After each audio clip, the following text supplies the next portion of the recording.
We'll call the meeting to order. The regularly scheduled meeting of the Municipal Land Use Board of the Borough of River for Wednesday, February 28th, 2024. It's now 7:32 p.m. All right, and you can read the statement. I'll read the statement. Thank you. This meeting of the Municipal Land Use Board of the Borough of River Edge is being held remotely and recorded via Zoom due to the Borough Council Chamber's unavailability and is in compliance with the provisions of the Open Public Meetings Act and associated regulations. Notice of this remote meeting was published in the Bergen Record, posted on the front doors of Borough Hall, and posted on the borough's website. The notice included the dial and login information necessary for public participation and access to this meeting remotely. A copy of the agenda for this meeting was made available on the borough's website near the posting of the meeting notice and included in the dial-in information.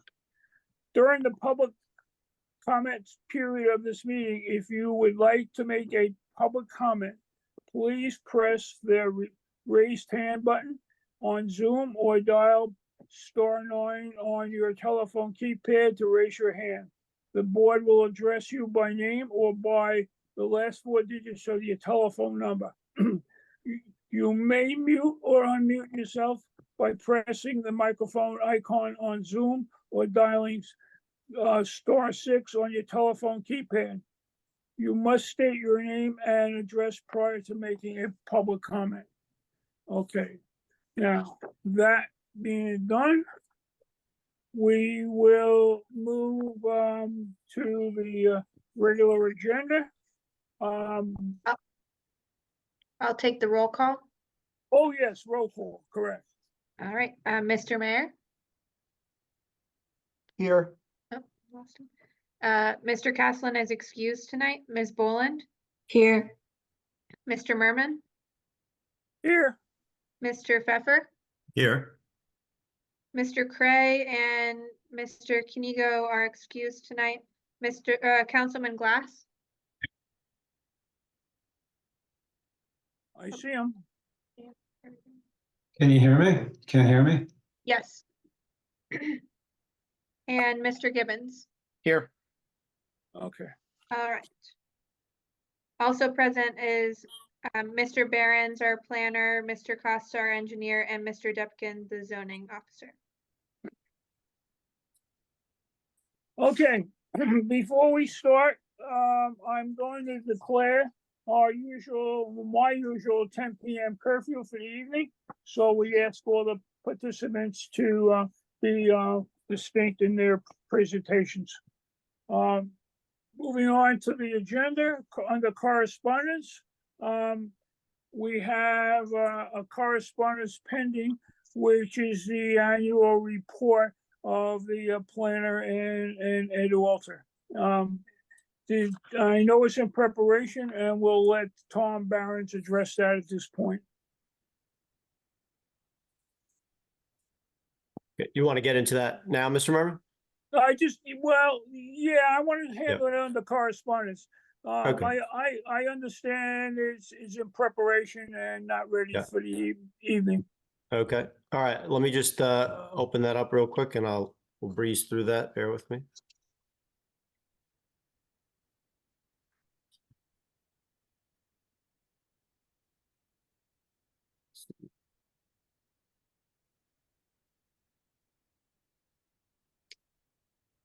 All right. So board members, you received a draft copy of the board's annual report as required by the municipal land use law. And basically it gives an overview of the various types of applications the board heard in 2023, which include a number of variances for single family homes, a number of commercial uses involving food handler's license, and 2 office uses. It's noted that the majority of the applications of the 20 total applications I have to revise the memo, were approved. One was withdrawn and they never came back, and one was withdrawn and ultimately approved. And it's noted that throughout the course of a number of those applications, they were modified in some fashion, was often the case where the applicant and board were able to come to a compromise. So again, we were able to find ways to, approve most of those situations.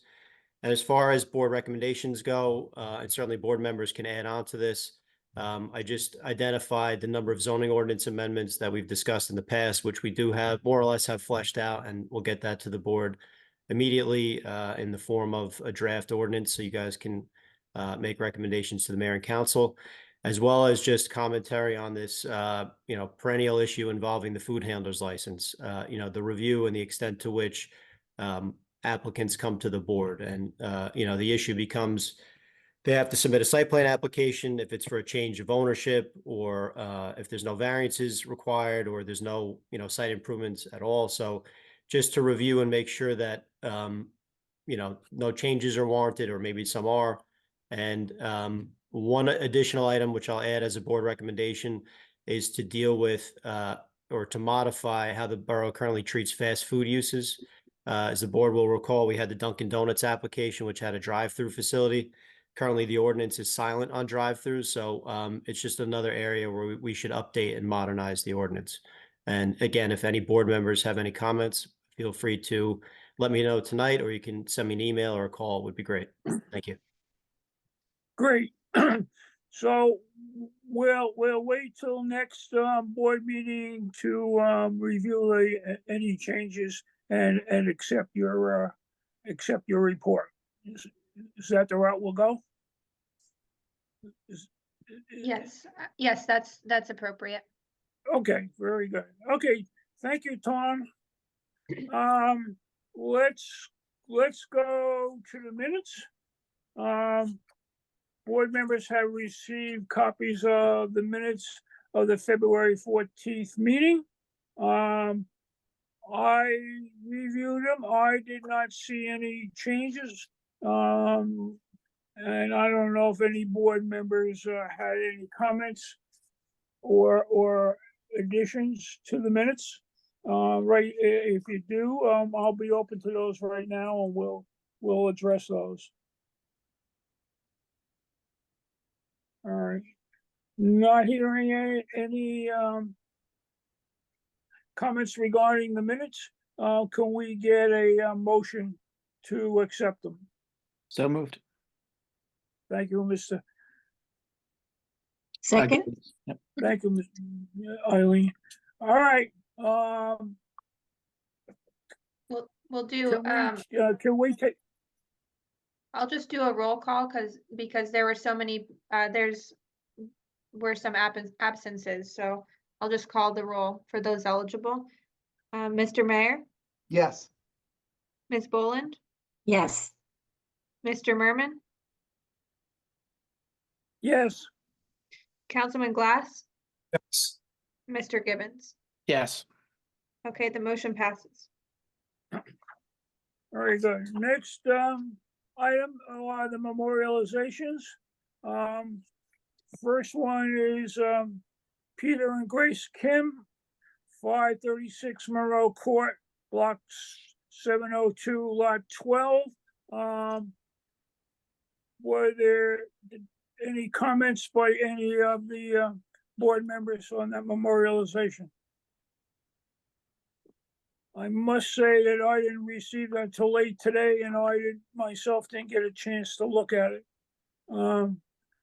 So that's the status of that right now, Marina. So if board members don't have any comments or regarding the memorializations, I'll entertain a motion to accept it, the Kim one. So moved. Second, Okay. And I'll do a roll call vote for Great. this. Mr. Mayor, yes. Ms. Boland, Yes. Mr. Merman, Yes, Councilman Glass, Yes. and Mr. Gibbons. Yes. Okay, the motion passes. Wonderful. All right, moving right along, we have the memorialization of Banks and Dolan, 126 Adam Avenue, block 612, lot 13. Likewise, it's true, I received them late and I personally didn't get to review it, but if any other board members have any comments, deletions, or I'd be glad to hear them. Otherwise, not, if I don't hear any, we'll accept the motion. We'll entertain a motion to accept them. So moved. Thank you, Eileen. I'll second. Thank you. Okay, I'll Brian. take the roll. Mr. Mayor, Yes. Ms. Boland, Yes. Mr. Merman, Yes, Councilman Glass, Yes. Mr. Gibbons. Yes. Okay, the motion passes. okay, moving right along. My agenda has an item for discussion, which is the cannabis ordinance proposed. And I'm gonna read what I have on the discussion heading here. Permitting one retailer on the far side of Route 4 at or near Liberty Travel location. This location is surrounded by the city of Hackensack and does not border residential properties. The review is for consistency with our master plan. So since this is a mayor and council item, I'll defer it to either the mayor or Councilman Glass liaison to be the point man and lead the discussion or presentation that they're looking for. Ms. Marina, I don't believe that Yes. that would be appropriate because since Councilman Glass and I have already voted on it and we'll be voting on it again, I don't know that we should lead the discussion. We certainly, all questions regarding the discussion can come to us, but I don't believe that it would be appropriate for us to lead the discussion. That's fine. I can go over the ordinances, and also Mr. Barron's prepared a memorandum that went out today to discuss it.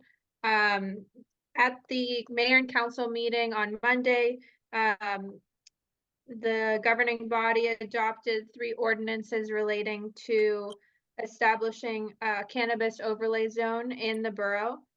Ordinance 24-04 specifically deals with the land development ordinance in the borough and establishes the cannabis overlay zone, which would be an overlay of the existing zoning in the area. A map was provided to show exactly where the zone would be located, and it's to the west of Route 4. I guess it's southwest portion of the borough. And the ordinance 24-04 provides all of the different conditions that would be required for a cannabis operator to obtain site plan approval in that for a location in that zone. Under the other 2 ordinances, ordinance 24-05, it's an ordinance to amend the licensing section of the borough code to permit 1 cannabis retail license in the borough. And then the third ordinance is 24-06, which would establish taxation for cannabis retail sales in the borough, which aligns with the state law, and a lot of other towns are adopting these similar taxes. The board's job tonight is to just look at 24-04 for master plan consistency. The other 2 ordinances are related, and if there's minor comments or anything that you're interested in discussing, we can discuss that as well, but our main task is to review 24-04 for master plan consistency. And I don't know if Tom, you wanted to provide a brief update as well? Sure, I think that that was a good summary of the three ordinances that were forwarded to the board. So my memo basically focused on how those ordinances relate to the borough master plan. And so I took a look at the borough's most recent comprehensive master plan, which was adopted in 1984. I also took a look at the borough's 2020 reexamination report and 2022 reexamination report amendment. And so just starting with the 1984 master plan, it placed at the time that document was adopted, it was the area in question, again, south of Route 4, which is trying to think what's there now. Ethan Allen, there was the Liberty Travel. I think it was Coconuts way back when. There's the adult daycare. Sunny Teas is over there. So that whole end of town is the area that we're talking about. And at one time in the 80s was in the B3 zone. At some point that was rezoned to within the C2 zone, which, as you know, allows a number of retail uses. So in terms of pertinent goals and objectives, I'll just give kind of a general overview. Some of the themes are that the borough just looked to, bolster its limited commercial areas, in particular the south end of town, which is the area that we're talking about, to come up with, creative and flexible approaches to provide for a variety and diversity of uses, as well as to keep, spaces occupied and eliminate vacancies. It also talks about minimizing traffic and parking impacts. With respect to the traffic and parking, I'll just offer that having been involved with these ordinances and a few site plan applications for cannabis retail uses in other towns, that, the question always comes up about, what are the traffic impacts about this?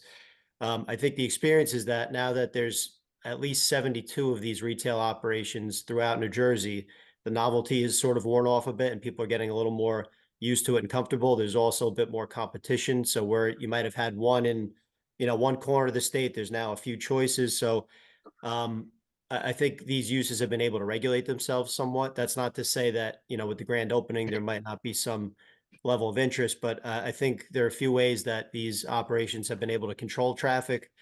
We don't need to get into all of them tonight, but part of that has to do also with mobile ordering. And just a point that I'll bring up now is that the way this process will work is if the council adopts these ordinances and the borough authorizes the issuance of only one retail cannabis operator, that the process would be that an applicant would have to apply to the council, get endorsement from the council. At that point, they would have to come back to this board, the land use board, submit a site plan application, vet all the aspects of the use of the site, including traffic, parking, security, the whole nine.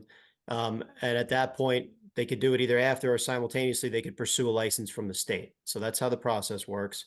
Again, we're only talking about one license. And then moving on to the 2020 reexamination report, there was mention at the time that the state was about to, look into this. And eventually they did put the ballot question on the November general election. The item won out. The majority of New Jersey voters indicated that they were for recreational marijuana. The stat in River Edge is that I believe it was 66% approximately of River Edge voters were in support of recreational marijuana uses.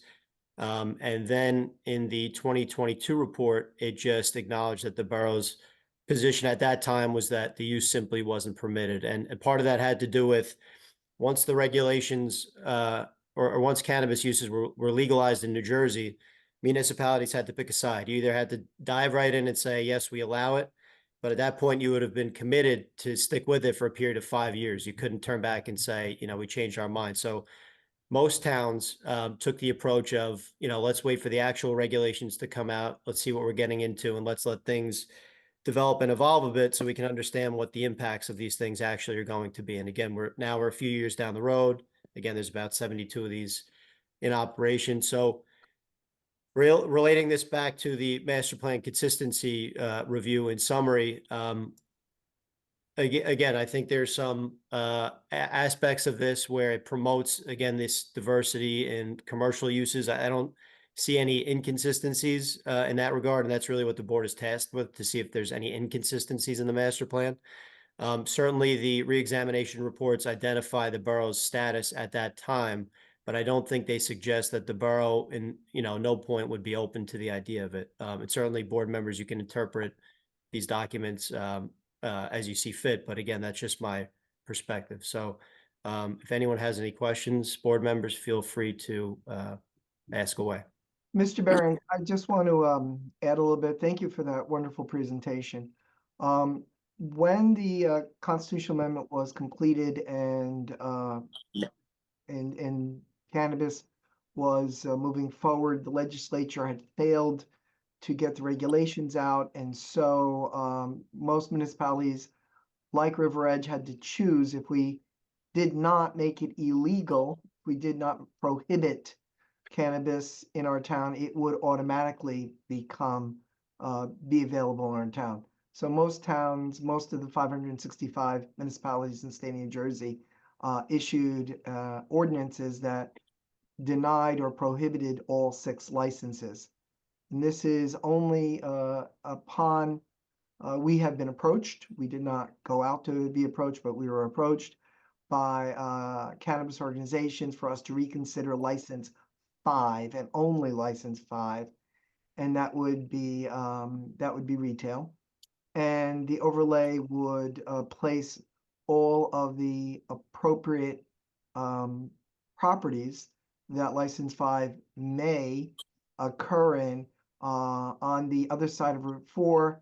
So and there are no River Edge residential homes in those areas.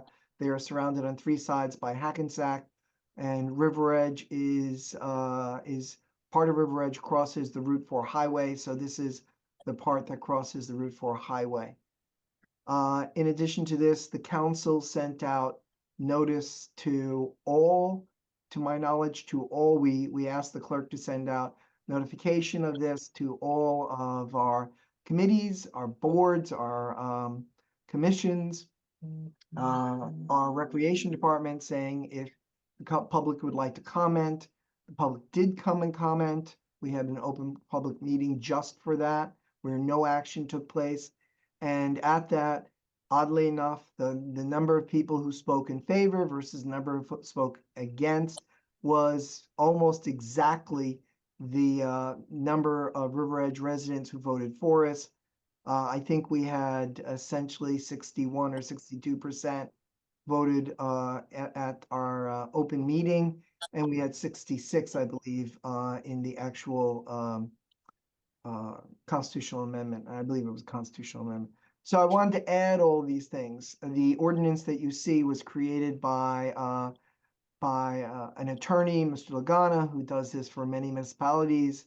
And in addition to that, our own Councilman Glass did a fine-tooth comb review of it. And at the meeting that, not the meeting where the public commented, but at Monday's meeting, we went over the 3 ordinances and any minor but errors of inconsistency, not inconsistency, lack of clarity. Councilman Glass was able to help us check, and any typos he was able to check. So we have great deal of confidence. Our confidence is high that the ordinances reflect what state law expects of them and what the people of River Edge. And I know if any member of council would like to ask about any of the minor corrections that were made on Monday night, that Councilman Glass should or might be able to answer those questions. Again, thank you, Mr. Behrens. I return the floor to you, Ms. Stinley. Thank you. So we could see if the board has any questions on this. And then we would be asking for a vote or a motion to find that the ordinance is not inconsistent with the master plan. So double negative, but that's the way we have to.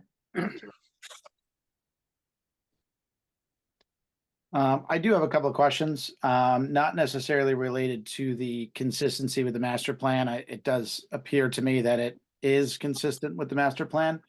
But I guess just a couple of points of clarity. I'm not sure if Mr. Mayor or Mr. Glass can answer. do we need to have in there that on any change of ownership, that there is another site approval, much like we do for food establishments? I know it does say in there that all applicants will undergo, but does it need to say, to clarify that on any change of ownership, there needs to be a new site approval? I'm not sure who that question is really for. I'll jump in, unless someone else I would just offer, there's a couple ways to do that. One is that you could require it in the ordinance. The other alternative is that ultimately when an applicant comes to this board, you can require that as a condition of approval too. So, to your point, Mr. Gibbons, I don't think the ordinance currently, anticipates that, but, I think if that's your recommendation, we could note that, certainly. I mean, I would personally rather have that for this establishment. I'm kind of up in the air on the whole food handler's license, but that's a different story. I would think on this, I could see it changing hands over the course of time if this does actually happen. So I would prefer having it on any change of ownership that we ask for approval from this board with a site plan, even if everything stays the same like we do with food handler's license. Mr. Gibbons, I think that's an excellent suggestion, and if the council chooses to do so, probably what would happen is we would do a second reading, it would be approved, and then an an ordinance for amendment would happen later in the spring, and the ordinance would just be amended to that. Okay, so I would personally suggest that. And then just two other questions. I did notice I think it was in the ordinance, speaking of delivery, is that something that if you have a retail establishment that we have to allow for delivery? Are we allowing for delivery with this particular ordinance? Well, so Ms. Dinley, correct me if I'm one of the things, if you didn't approve any of the 6 licenses, one of the things you couldn't interfere with was delivery. If another municipality allowed a license for delivery, they would then be delivering a delivery company would be homed or stationed there. But Ms. Dinley, please correct me, or Mr. Barons, please correct me. I think the state statute, the constitutional amendment, made it clear that interference with delivery was not permitted from municipality to municipality. Yes, that's correct. The borough can't prohibit delivery within its bounds. So there could be delivery of cannabis products in the borough. There probably already is.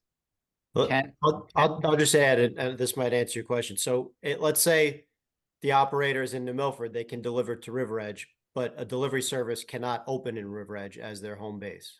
If that adds, because that would require a separate license under a separate classification. So the only thing that can operate out of River Edge is the retail use. Okay, so that is answering my question. So this, if there is to be a cannabis distributor in River Edge, it will not be allowed to deliver. Correct. Okay. And then one other question that came up, I think, during the public meeting is like merchandise. And we wouldn't want this kind of advertised to kids of someone wearing a River Edge cannabis shirt or, whatever the name of this company might be. Is that something that we can prohibit of any kind of merchandise for the facility, so it doesn't become kids wearing T-shirts, of this dispensary, or I don't even know if that's a thing. But is that something that can be considered? When you say prohibit merchandise, you mean hanging in the window, or they can't sell hats or Selling. shirts that say whatever?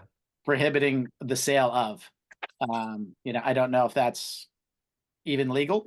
I'm not sure if the borough could prohibit that specifically, but there are prohibitions against displays in windows and advertising, things like that. That's under the state law. My concern would just be that, again, kids are wearing whatever this company name is, or selling cannabis, pot T-shirts, or, I think you get where I'm going. Yes, one of the things is that children and teenagers can't go into the business, they cannot purchase from the business. But I understand where you're coming from. I just want, because the public sometimes gets a little concerned. There were some questions about that, and our attorneys at the time of the presentation made it very clear that, first of all, cannabis prices at the, if a retail establishment open, it's much higher than you can get it illegally on the street. Minors cannot enter the building, and there are many restrictions about paraphernalia. It cannot be visible, I believe, inside the store, everything, and no cannabis is visible inside the store. It's purchased and it comes out in a sealed container. I think that's correct, Ms. Stinley, Mr. Behrens. Yeah, I mean, the name of the business can't be so obvious as, you know, a pot shop or something like that. And, you know, there's not supposed to be any symbols or anything that give it away. You can't have anything in the, you know, pipes or anything in the windows. So they are supposed to be fairly discreet. And anyone that I've, you know, there's a few on Route 17. I mean, you probably wouldn't know if you weren't looking for it. Yeah, no, I understand all of that, and I understand it's gonna be more expensive. I'm just, you know, when I was And- growing up, you know, kids had Bud Light t-shirts and. Also, Yeah. we did add, we added that it may not contain images that market to an underage demographic. All this stuff, though, it's gonna be kind of tricky to enforce. Even, I think, Mr. Gibbons, what you're suggesting. So the practicality of enforcing it comes into issue here as well, but like I said, we did add a provision in the ordinance, I think, to partly address your concern.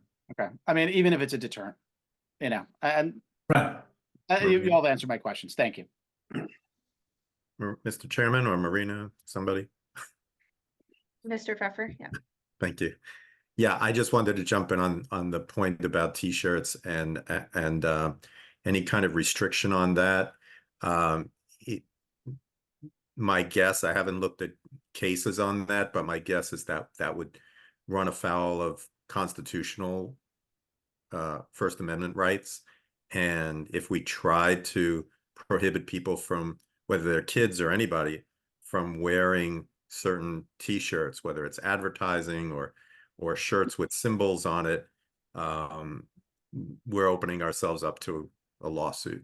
I'm not suggesting saying kids can't wear it. I'm saying we shouldn't sell it. That's where I'm going. Kids, you know, they're gonna do what they want, but if there's no way of stopping it, that's fine. I just wanted to bring it up. I understand that. I'm just saying that But the two are linked, and it's I a just good wanted to be suggestion. If it is added to the recommendations back to the council, we will have our attorneys look into that. And then when we make the change for what was a previous suggestion, Ryan? The site plan approval being for any new owners. Yeah. So in the spring, when if we can put that into our ordinance, I would think the council would be very eager to do so. Perfect. Thank you. I would just add, just real quick to that, you know, any operational questions, the board will be able to ask the actual operator when they come back to this board. So you can flat out ask them, you know, what type of merchandise will they be selling? I don't know if you can necessarily prohibit it, but you can maybe get a straight answer as to what, you know, is available or isn't available. I'll ask that question. Thanks. Sounds good. Okay. Marina, I have a comment. Yep, If nobody else does, I'll go last if you want. all right. It's more of a clarification. I'm looking at 2404. It makes provisions for site plan review. Am I to assume that that's our standard site plan review where the board reviews all the site materials and the various site amenities and problems and concerns such as circulation, parking, and so forth. My concern is that we are doing what we kind of look at as our normal site plan in-depth review, It doesn't seem to say that in your item D. It just says that the site plan, the planning board shall review. It doesn't say review and approve. I'm looking on your page 5 of 6, item D. Yes, so since this would be a conditional, the cannabis retail would be a conditional use in the overlay zone.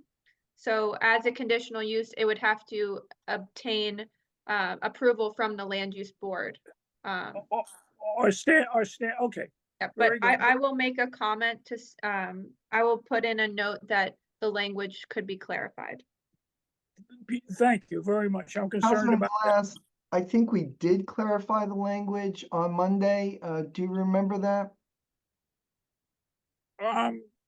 Got the latest copy I received today, and the word and approval is missing. So this is a good thing. We can also add that when we make any corrections in the early spring. I know it's looking far ahead, but I just want to make sure. Oh, it's an excellent point, and I from what the attorney had said both in the presentation and what our attorney said on Monday, it seems like it was clear from them that your approval is necessary. If you don't approve it, it doesn't move forward. That was said by both Mr. Lagana and Mr. Rupp. Mr. Lagana on the presentation night and Mr. Rupp on Monday night. And because that conversation came up when we were looking at the language about the land use board reviewing Right. receipts. So on the record, we have two attorneys whose opinion is that this board has to approve it. Okay. Is it possible to rewrite that Yeah. item D to include the words approval?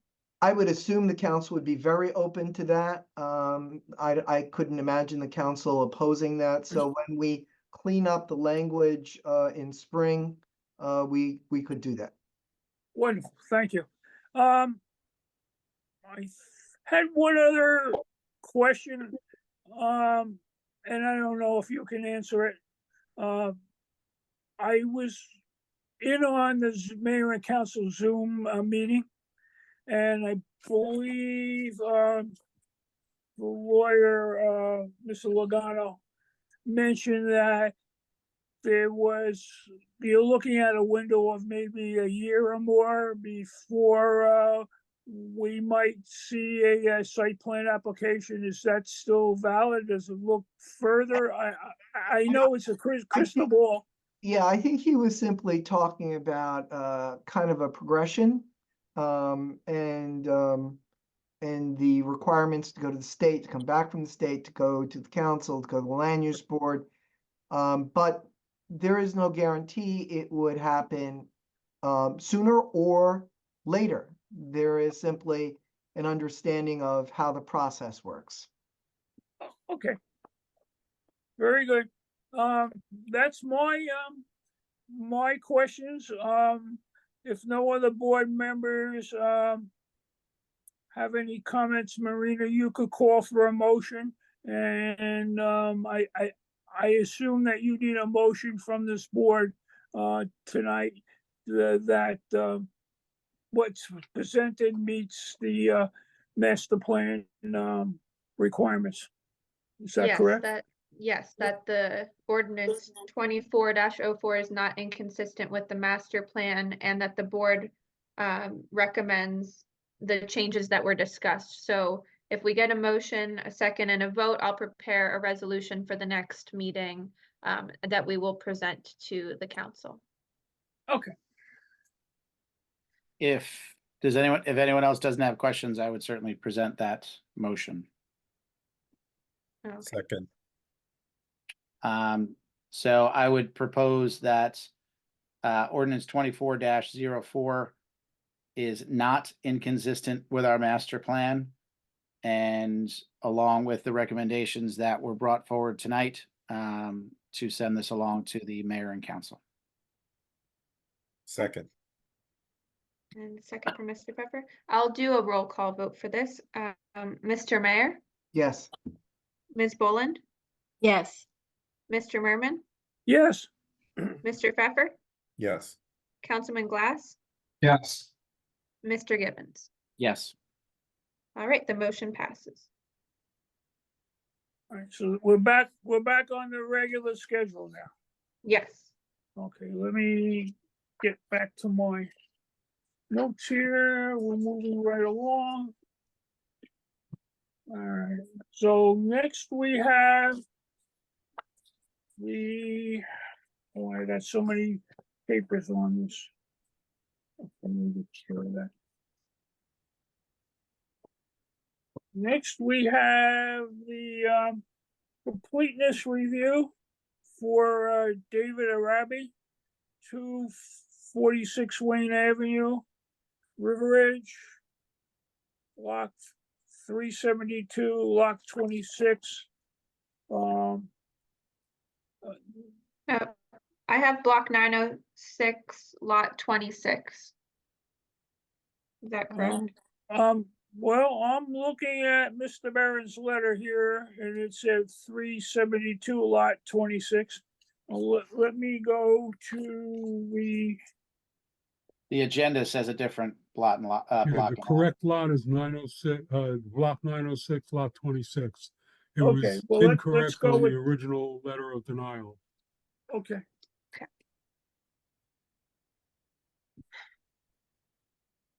So Marina, which one we use the correct one, obviously? We'll use block 906, lot 26. And prior to the meeting, I reviewed the proofs submitted by the applicant and found them to be sufficient for the board to hear the application tonight. Okay. Mr. Barron's? Yes, so the applications for a pool and associated improvements in the rear yard. The applicants submitted a plan for the pool as well as some details. And so it appears that the application materials are sufficient and can be deemed complete. Mr. Costa, anything? On completeness? Sorry about that. I concur. You can go forward. Plans have been submitted. Reports have been given out. Mr. Chairman, my opinion is the board can certainly take it to public. Good, thank you.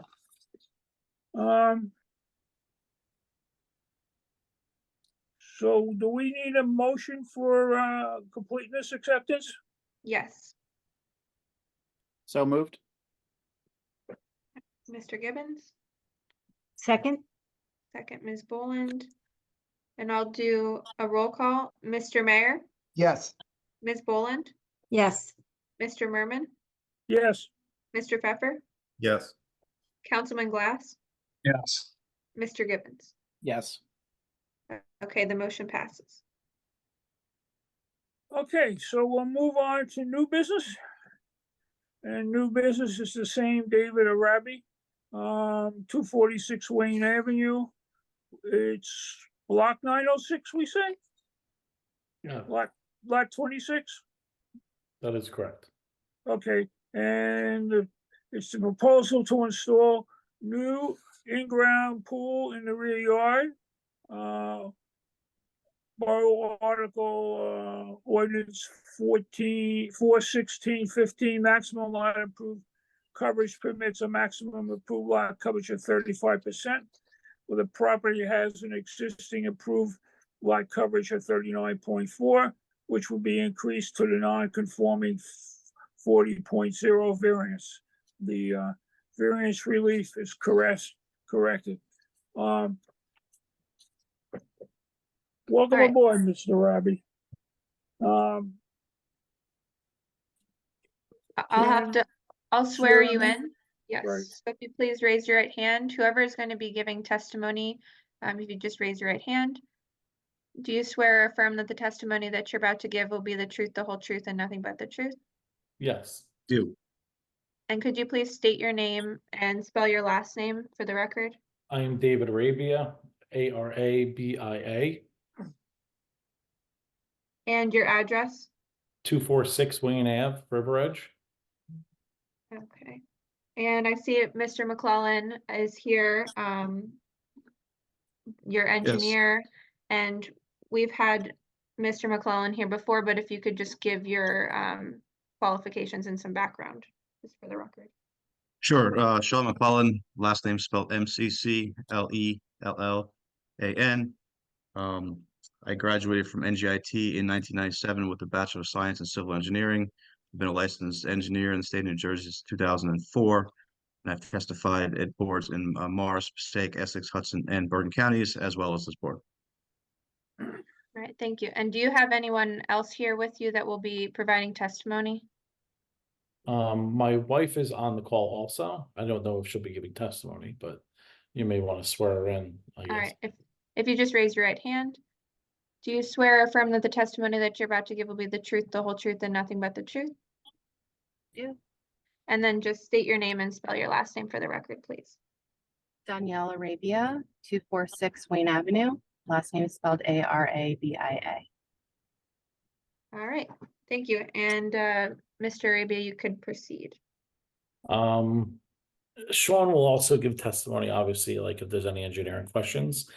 But we are looking to install a pool in our rear yard. We have, two daughters who we're members of the River Edge Pool. We've been members of it for years. At a certain age, it seems like people stop going there. I have two daughters that kind of had aged out of the pool. And I noticed with myself and my wife working full time, last year I seem to have my kids on their phones a lot and indoors. It's really just adding the pool for them and for us for family time is really the reason why we're looking to do it. Okay. And Mr. McClellan, if you could just explain the variances and what is actually being proposed, and if you can share your screen if you'd like. Sure.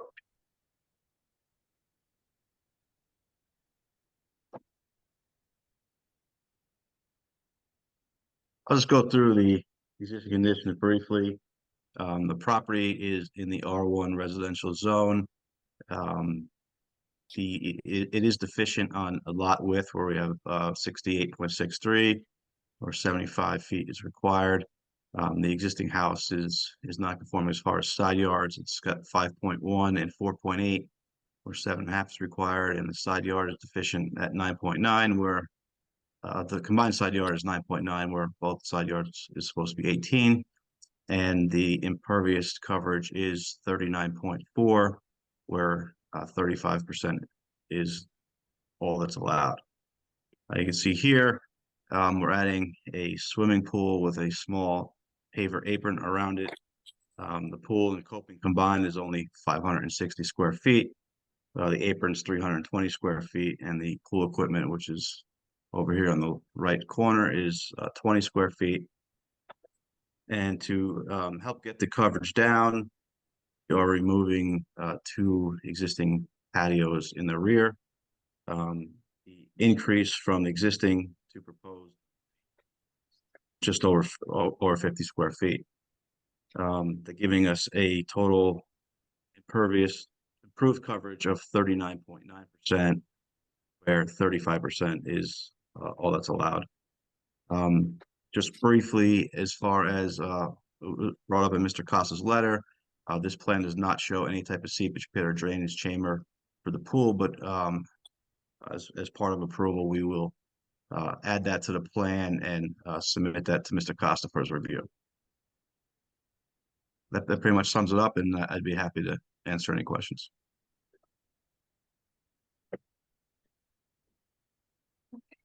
Any questions by board members? All right, let me run down. All right, a list here. Let's start with Eileen. Do you have any questions? Yes, so the house looks like it's brand new. And with the side yard setback, was this presented before the zoning board? No, Sorry.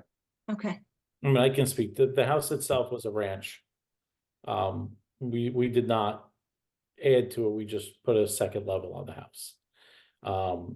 It's a pie-shaped lot, so it's very narrow in the front, but it gets wider in the back. So it was an existing nonconformity that didn't go before the board? Yes. Okay. Were the And Mr. patios Bowen, on the- sorry, I just wanted to address that point. So the Okay. ordinance allows people to do vertical additions that have non-conforming setbacks, so that's how that happened. Just wanted to- Okay. How about the patios? Were they on the plan that was presented to the board? No, Right, presented to the borough? no, they were not. Okay. All right, that, I had no intentions of ever leaving here. Any other questions, Eileen? no, that's it for me. Okay. Mr. Pfeffer, any questions for the applicant? Yeah, just one quick question. On the area where the pool equipment is there some kind of structure around that or it's just I assume the filter is there and some other things, but is there a fence around that or a shed or anything like that? If you wanted us to add like a decorative fence around it, we could, like one of those, I'm not suggesting anything. oh, no, there's nothing around it. We, the setback seems pretty far, but if the board wanted it, we can add it. Okay, thank you. That's all I had. Councilman Glass, any questions for the applicant at this point? Just confirming the obvious, so the two patios will be removed. What will they be replaced with? Probably nothing, or maybe some crushed stone around the fire pit, but we, we don't need them. It's So- just, what we have out there, you can use something other than that. So it'll be a pervious surface or landscaping, Yes. landscape. Yeah. Thank if you. Landscaping, we can, some crushed stone or something. Thank you. Mr. Gibbons, any questions of the applicant at this point? Nothing beyond what's already been asked. Thank you. All right. Mr. Mayor, Yes, I'm looking at the Google 2020 image of the house, and of course, it's a ranch at that time. And you're saying you didn't extend it on either side, is that correct? The sides of the house, hold on, let me look. I think there was a portion in the back within the setback that was added. I think it was 8 by 8. For like a room behind the garage for like storage inside the house. And I'm also seeing a single car garage, but on the documents presented, I see what appears to be a double car garage. Double car driveway. I actually took living space out of the house. So believe it or not, the ground level of the house was larger before I did the renovation. So what we did is that was a dining room. When you came into the house, you came in through the front door and there was a very large dining room to the left. No. I'm talking about, I'm sorry if I was unclear. I'm talking about the driveway. It looks Yes. like it's a single car driveway and now it looks like it's a double car driveway. Yes, it's made wider, yes. Okay, so you widened the driveway, you added 2 patios, and you went from probably a conforming improved coverage to a non-conforming improved coverage, because I'm looking at the document that you presented, and it says that existing is 39.4. And what you're looking for is 39.9, is that correct? Yes. So you illegally increased the size of the house when you redid it, and this was not brought before the board. Is that correct? No, which part of the patios? Yes. I So, added a patio to the left of the house. Yes, on the right. I did okay. not increase the size of the house without approval. No, I'm talking about the improved coverage. So you doubled the driveway and you put in 2 patios after the building department approved you because the building department thought you were consistent at 35. But now what the document that's presented to us is 39.4, which was never approved by this board is Mr. Barings. Was the 39.4 between November 2020 and today ever brought before this board? No, the 39.4, no, I don't believe it was. I would, So the existing condition is out of, was never approved by this board. I mean, right, this property has not gone to the board until now. That's my Okay. understanding.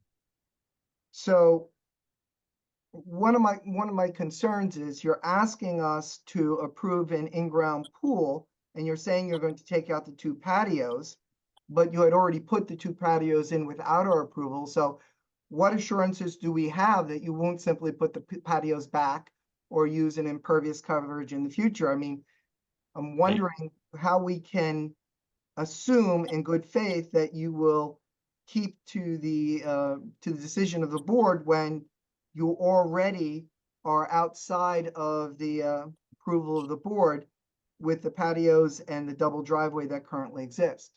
Well, the double driveway was approved on the plan. That came before you, that was submitted to the town, But not the patios. not the patios, no. I mean, I never had an intention of leaving. The pool was never something that I ever thought I would do. So whenever I was gonna go to sell the house, the patios would come out. So they're just coming out prematurely now, so yes. I And- would like to add that for us, there's a huge trade-off. You know, we thought we would spend a lot of time sitting and eating outside with our family. And the reality has come that both of our work schedules have prevented us from doing a lot of those things. But we know that if our children have the opportunity to, you know, use the pool recreationally during the day, that I know they're getting outside and I can sit out there and watch them and then I can work at the same time. I'm not as concerned with having to eat dinner, you know, on an outdoor patio. I would rather spend the day outside with them, seeing them doing something productive. So I understand that. I guess the point I'm getting to is this, and Ms. Dinley and Mr. Burns, please correct me if I'm incorrect. If we don't approve the pool tonight, they still have to remove the patios because they never got approval to go up to 39.4 improved coverage. Is that correct? Mr. Behrens, I think Well, I think he can speak to that. I'll respond, and usually before we get into these applications, I do an overview of the coverages. So I'll answer your question in maybe a roundabout way, Mayor. So if you took the patios out of the equation and you looked at the house, the driveway, and other improvements, you'd be at a conforming coverage of 31.4%. So that does give you some amount that you could develop the backyard, approximately, my brain stopped working, 3.6% for the backyard. So, you know, I would say this does differ from, you know, we see some flippers that max it out and they leave nothing. So there is some amount was approved for the backyard, and that's, you know, kind of where we are and what we're talking about. So I don't know if that answers your question, but that's, you know, from a number standpoint, where we're at. I'm still confused. If the pool didn't go in, isn't it at 39.4, Mr. Behrens? It's over the 35% that's allowed, correct? Okay, and now that this board is made aware of that, if the board chose not to approve the in-ground pool, the patios would still have to come out. Is that not correct? Or because in previous discussion, before we go forward, if we Right. approve the pool, then there's no issue. But if we don't approve the pool, would they have to remove both patios?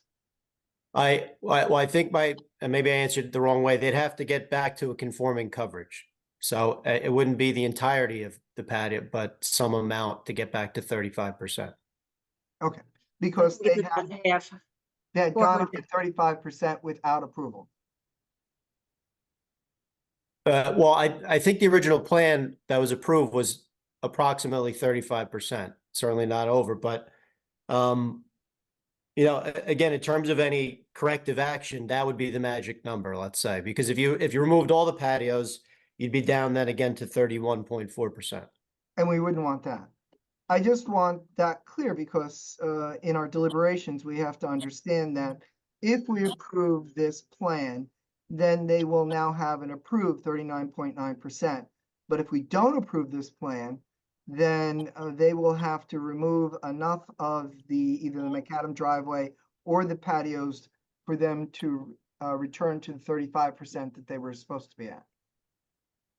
That's correct. Can I just interject a question? At that point, if we do not approve the pool, we could approve them for what is on the property Yes. if they decide that that's what they want to do.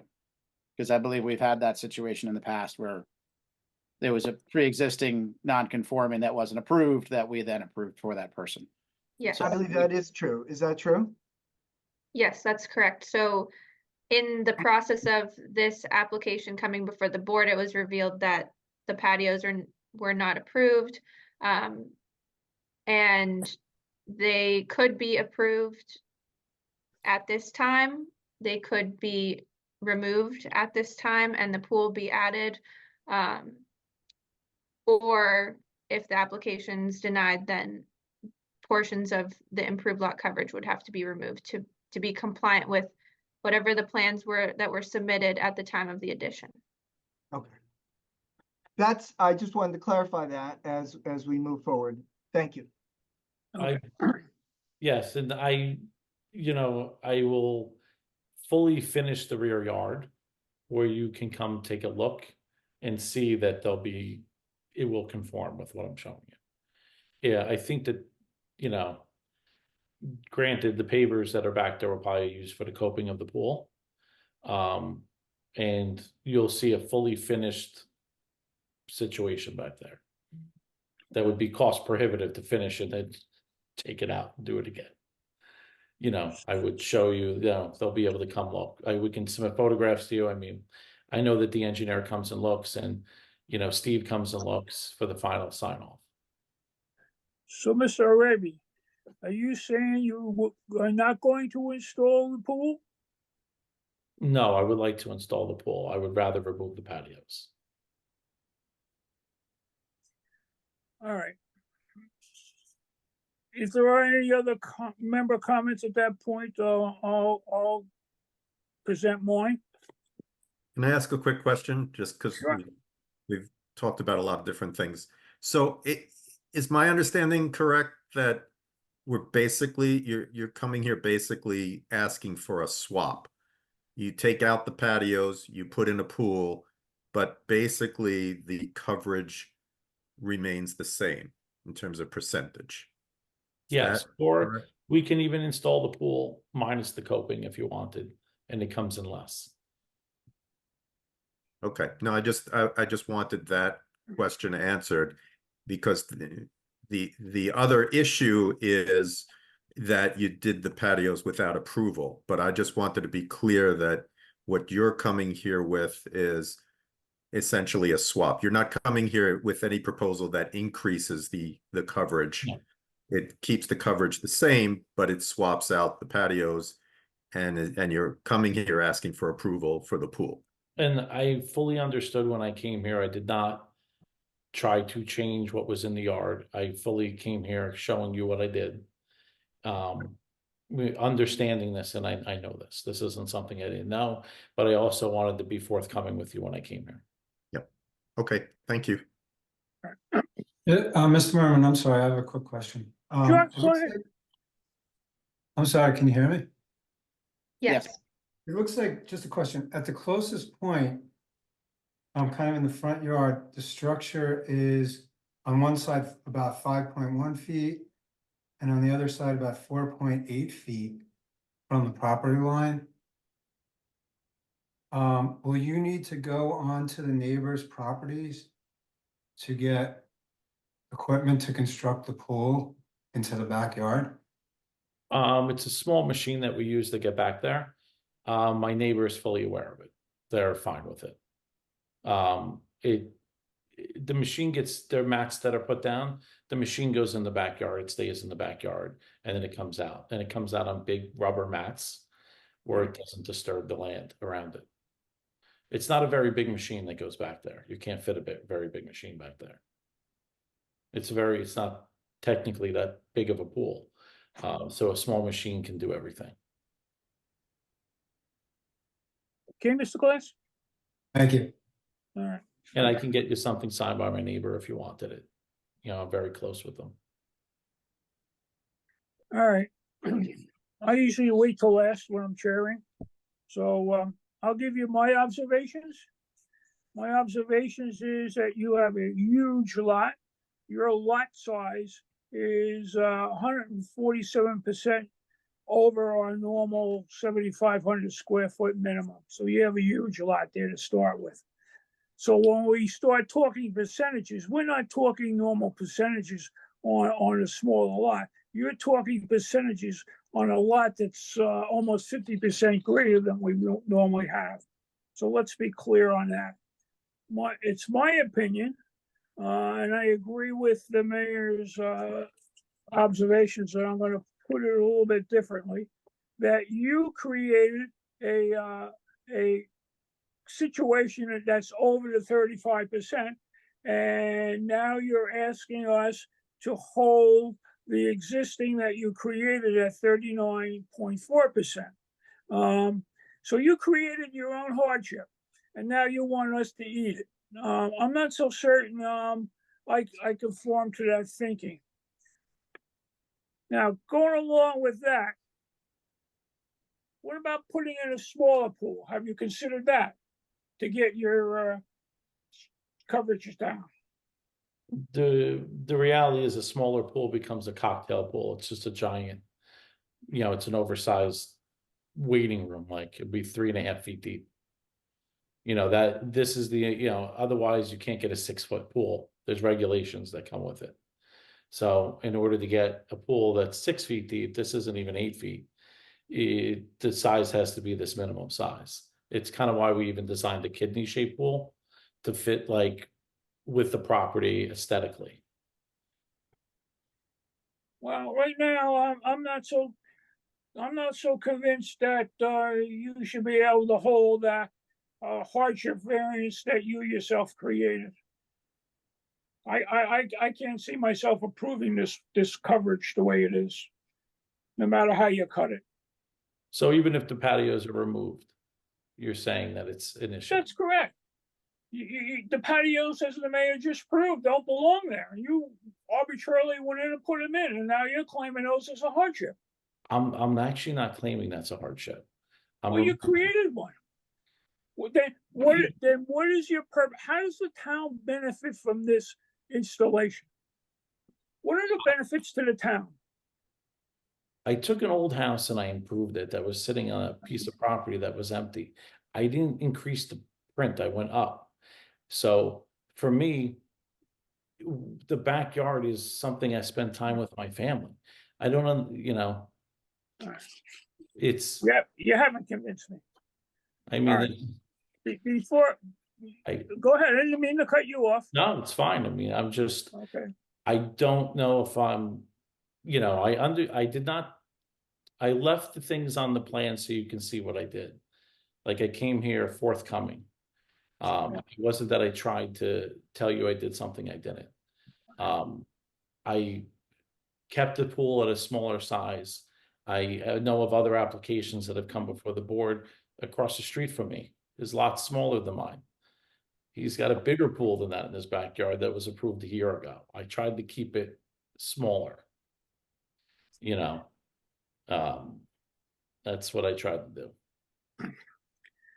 All right. Any other questions or comments from the board members at this point in time before we go out to the public? Do you have anything else to present before we go publicly? No.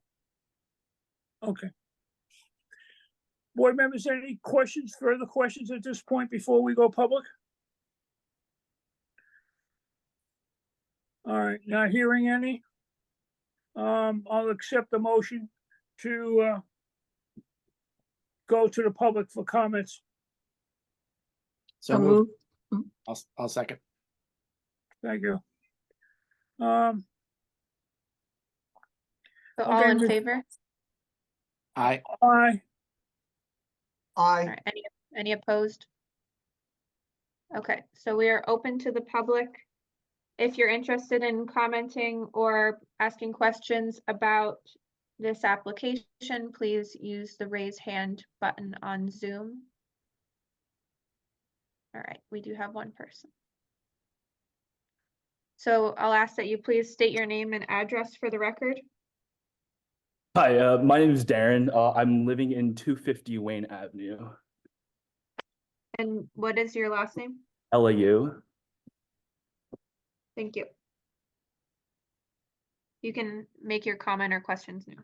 Yeah, sounds great. I mean, it was wonderful hearing from all of you guys. I really appreciated all of your concerns. And I think this brings us like to a wonderful point where, you know, we can have like public discourse and just talk about like the situation in River Edge. And I think one of the main concerns that my family has been having is that recently we've been noticing a bit more water issues inside our basement.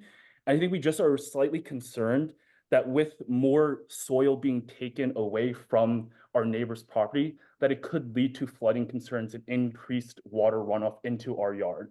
I was just wondering if Mr. Arabia or his engineer have like any studies just to like give us a little bit of peace of mind to make sure that like we won't be like negatively impacted. I think it's great that you and your family want to spend time together outdoors, and we certainly do not want to impact that, but we just want to make sure it doesn't cause any damage to our house.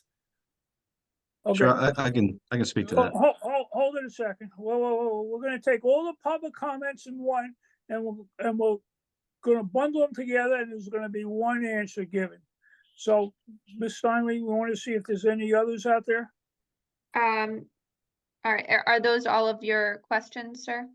Yeah, I think our main concern is just ensuring that, you know, removal of like increased soil doesn't like further like increase the amount of water we get into our home. But other than that, like I just want to just hear about this information. I don't have any other like qualms about like the development. Okay, all right, thank you. Any others? There are no other members of the Okay. public present. Okay, Mr. Arabia, you can answer or you or your professionals could address the comment from the public.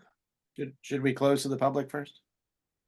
Do we need to? Yes, we can close. Yeah, okay, correct. All right, I'll so make a you- motion to close to the public. Second, okay, All in favor? Aye. aye, All right. So Mr. McClellan, you can answer. Sure, I'll just share my screen again.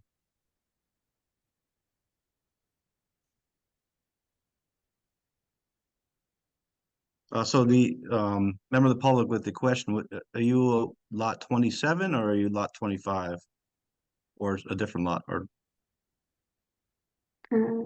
He hung up. 27. okay. So as you can see, the way the water flows now is it comes from right to left. So it comes from our side of the property and across onto your property. So the pool itself almost acts like a retention system. Most pools have 5 to 7 inches of freeboard. So, you know, the way the water, the way it works now is in this area where the pool is, when it rains, you know, the water at first gets absorbed into the ground, into the grass, into the ground. But after a certain amount of time, when the grass becomes saturated, then that water starts to run off of our property and onto your property. So what putting the pool does is that this entire area where the pool is going, instead of some of it going into the ground and then the rest of it flowing off onto your property, is the pool captures it. And what I testified earlier, what we're going to do is we're going to have a seepage pit. So once the pool collects the water, that water will then go to a seepage pit where it'll be completely percolated into the ground. So, you know, the putting this pool here as well as removing these patios is going to lessen the amount of water that flows from our property onto your property. okay. Mr. Arabia, anything else you want to respond to? No, I mean, I think that's about it. Mr. Merman, I have a question for Mr. McClellan. Sure. Mr. McClellan, are you saying that the pool, both the pavers and the coping, are below grade? Because if they're not, why would we assume that the water, once the ground is saturated, would go into the pool? They would instead meet a barrier, which would be either the lip of the pool or not, unless the pool itself between the apron and the coping are below grade, or am I mistaken about that? Yeah, so just think about this area where the pool and patio is now. That's grass right now. So when it rains, the ground absorbs that water. But at a certain point, it stops absorbing water and it flows off the property. By putting this pool in here, the pool acts like a detention system. So when it rains, all the water goes in the pool, and as that water rises, then that water gets transferred to a seepage pit where it'll be percolated into the ground.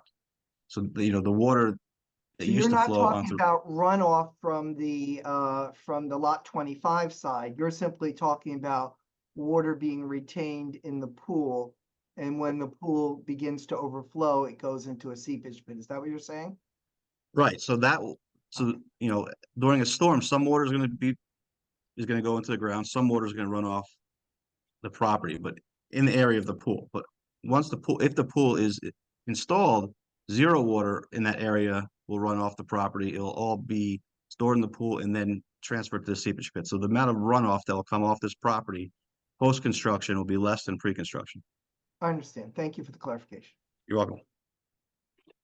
Can I follow up on a question about that? Sure. Sure. Thank you. I mean, I guess I have two questions. One is, how much out of the year is the pool going to be covered? I assume there's going to be a cover on the pool for a certain period of time, let's say September through May. Yes.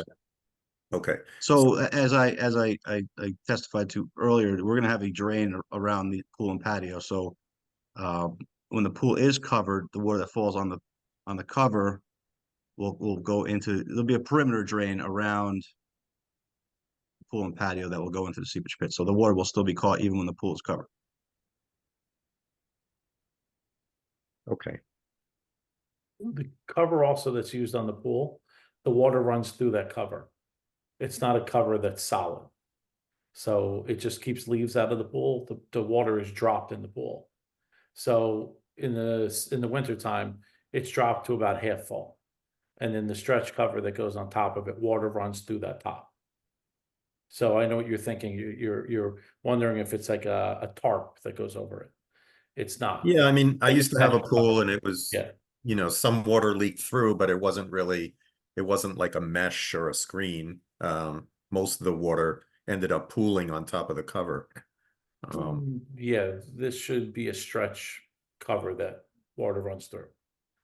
Okay.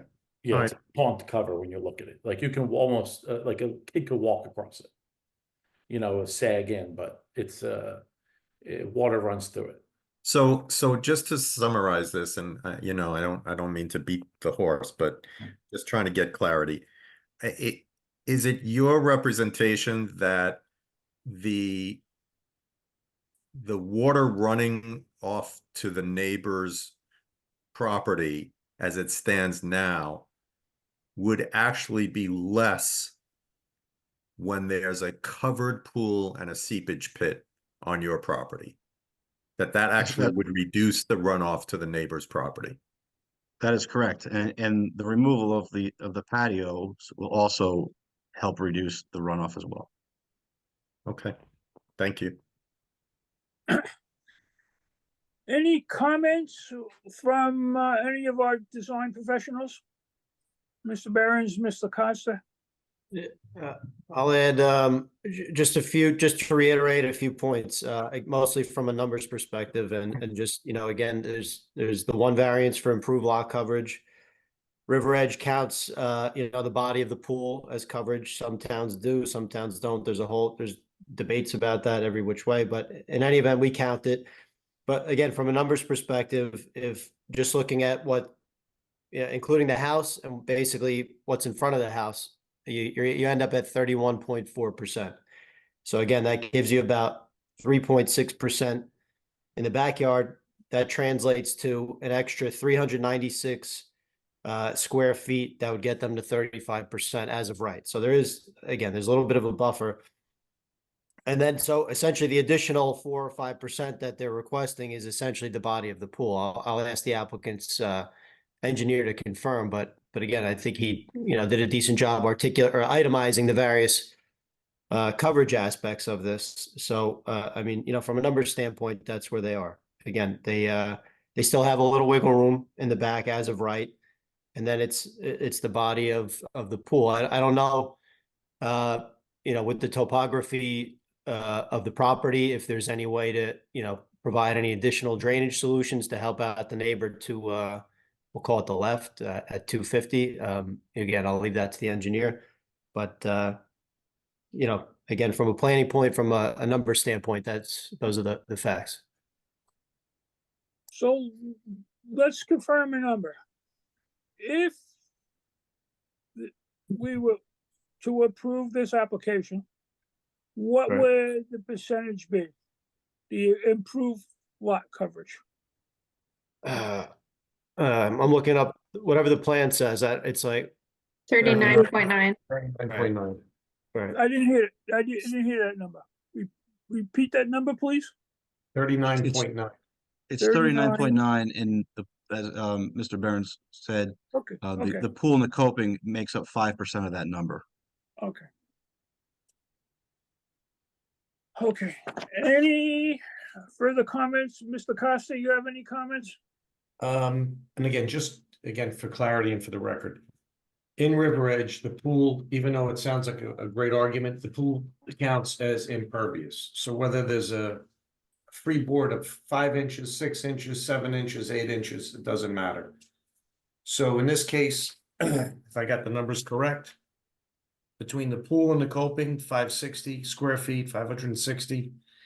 The apron, 320, and the pool equipment, 20, which adds up to roughly 900 square feet. If I have that correctly, Mr. McKellen, if you want to just check that number. And You have 900 exactly.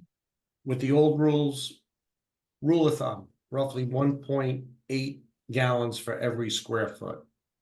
Now with the new storms and the new rules, times that number by a little bit more. So you're almost around 2.5 to 3 gallons for every square foot. So that's what they're gonna have to put in as far as additional drainage. And again, if the original patios were not part of the original project, which is what we heard tonight, then he needs to can hold all of that or detain all of that prior to going to his impact his neighbor. Also, because of the new rules, they have to do what's called a mountain analysis to make sure that if you inject the water into the ground, it doesn't raise the groundwater, which could then impact the neighbors to the left, the right, and the back. So all of these things have to come into effect under the new regulations. Thank you, Mr. Costa. You are welcome. All right, before we get to a motion, let's build a motion here. Well, I do have a question. Oh, sure, go ahead. You know what, Mr. Chairman, just one other thing for clarity too, because I think this came up.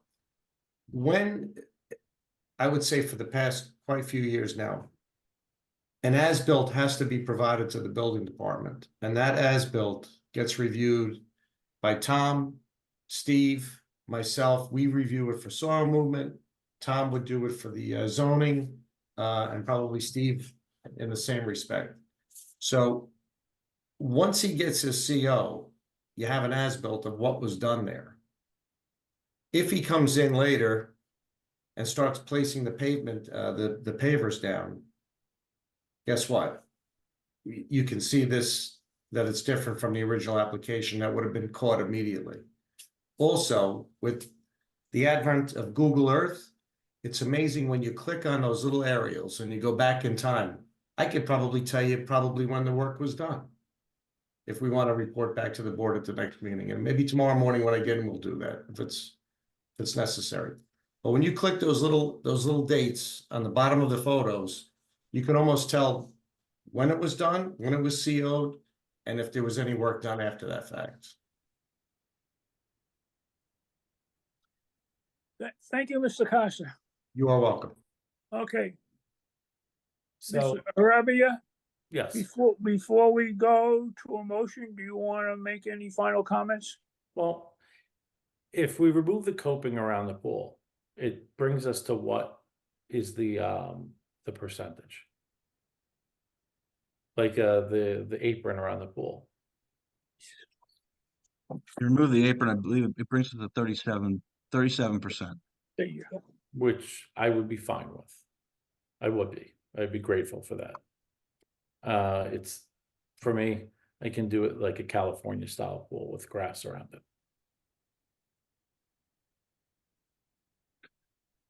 Okay, that's it? For final comments? All right. All right, let's look at a motion. The motion would be if the pool is approved. I need a motion, if the pool is approved, that 39.4% impervious lot coverage would not be exceeded. I Mr. I think Costas, it's, Mr. Chairman, I think it's now 37%. Yes. is that correct? 37? Okay. Is it 37 even or 37.4? 37 even. Okay, 37.0. Okay, so 37% improved lot coverage would prevail.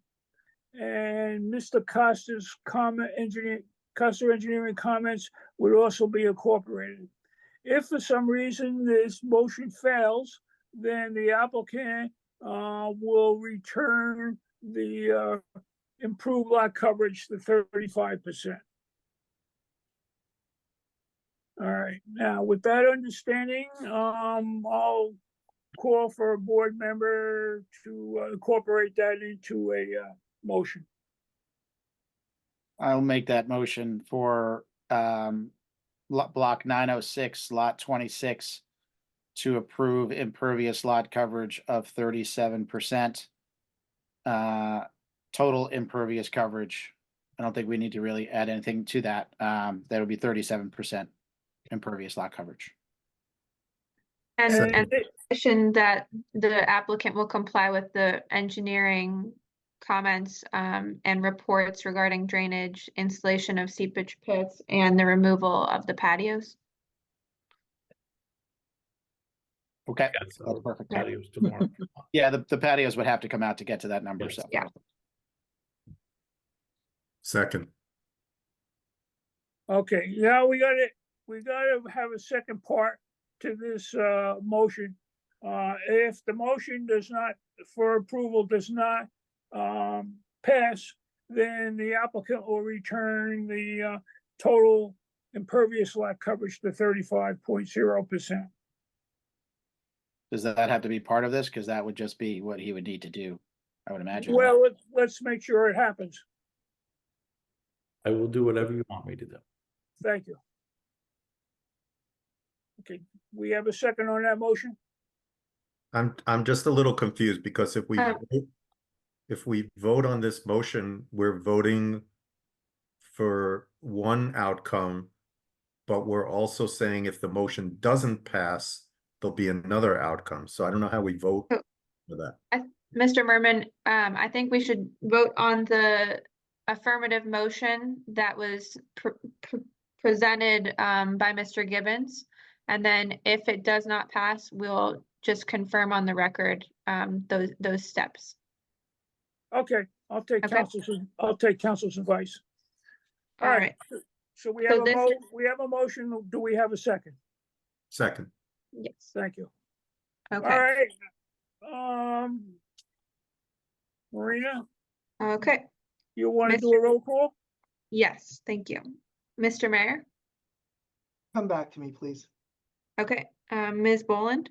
Yes. Mr. Merman? No, Mr. Pfeffer? Yes.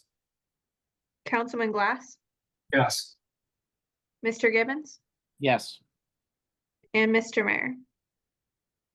I have issues with this. Let me ask you this, Ms. Stinley, if I abstain, does the motion fail? No. I, want to make every effort to, help our residents as much as I can. But But we have a flooding problem, River Edge, and we just spent millions of dollars with trying to deal with the flooding of Voorhees and at Memorial Park, putting in retentions, digging up roads, putting in bypass pipes. In addition to that, the weather is becoming more intense, not less intense. I cannot in good conscience vote yes on this, but what I will do is abstain. Okay, abstain. The motion passes. Okay, Thank you very much. Thank you. You all are welcome to come over anytime you want. except me. I'll give, just call me on my phone and you come in. Yeah. Very My good. kids will be very happy. Look, it's not something I ever thought I would do. I grew up with a pool. This is for my children. If it was up to me, I work all the time, but I really thank you very much. And I do thank you. I want to say, I tried to come here honestly, like show you what I did back there. I didn't try to hide it from you because I knew that I was going to get beat up over it, but I did try to just be honest with all of you. Thank you. Okay, All right, thank you. very much. thank you. Move on to the next application, which is old business.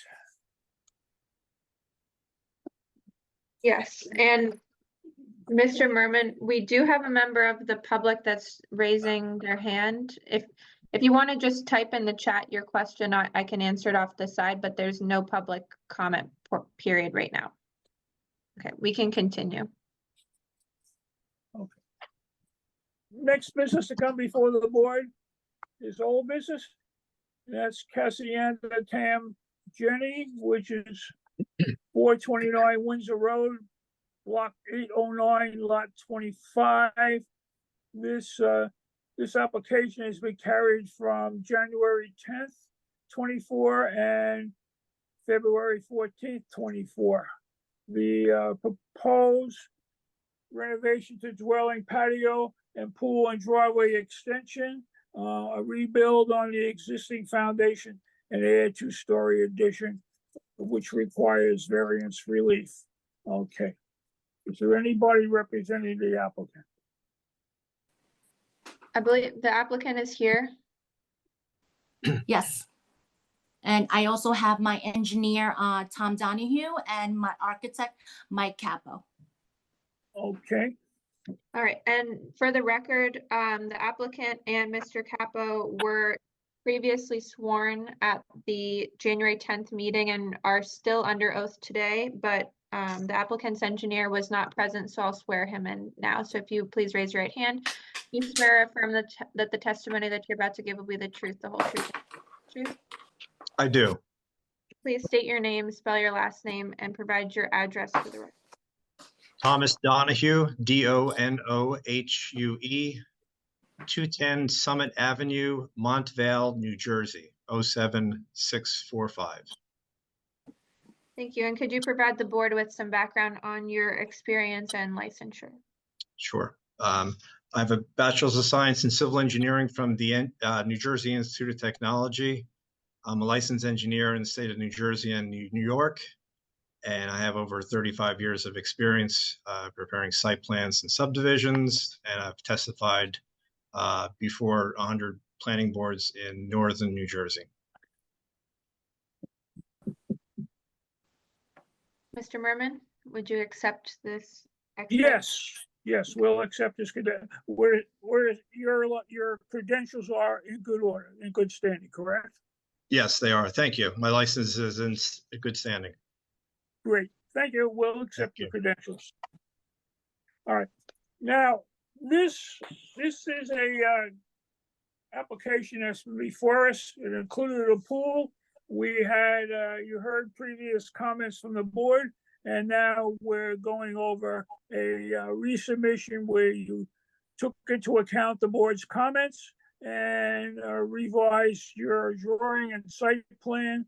One of the major items is you did eliminate your proposed swimming pool. So I'll let you carry forth, with your presentation. Thank you, board members. I'll start off and then, of course, if there's any questions, for my engineer and architect, they can answer the specifics. But we heard the board's concerns and comments back in January. I think the biggest concern was the first floor room on the first floor was too big and that it was very close to the neighbors. So we went back to the drawing board and we decreased the size of the room on the first floor, and hence we made the right side of the house actually smaller. So to have an increased right side yard setback.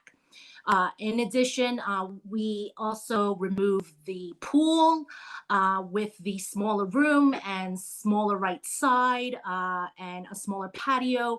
Our original coverage of 45.5 was too high, so now it is now at 38.6, which I think the board was comfortable with something 40% or less.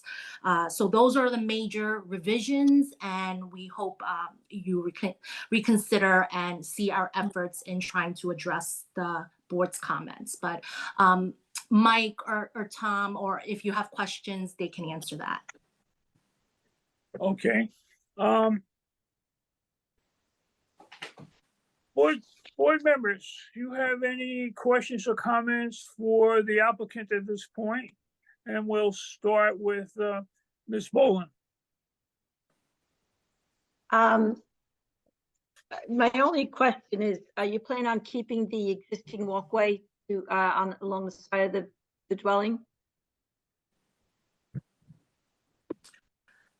The one that's on the left side, from the backyard. Yes, I think we're not touching that. That is, it was there before, and we're not touching that side. Is it something that you need, that you use? I mean, we use both sides. We don't have a preference.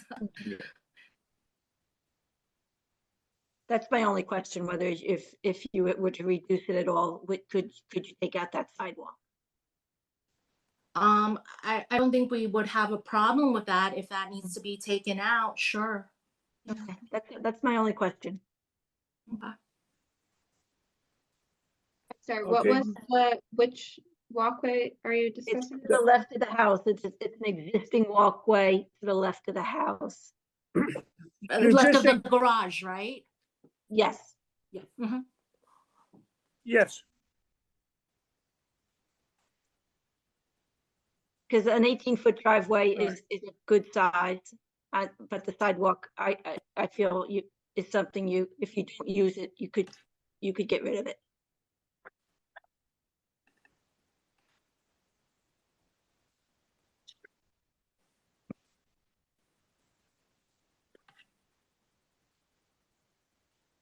Ms. Boland, I think that sidewalk is existing, and Mr.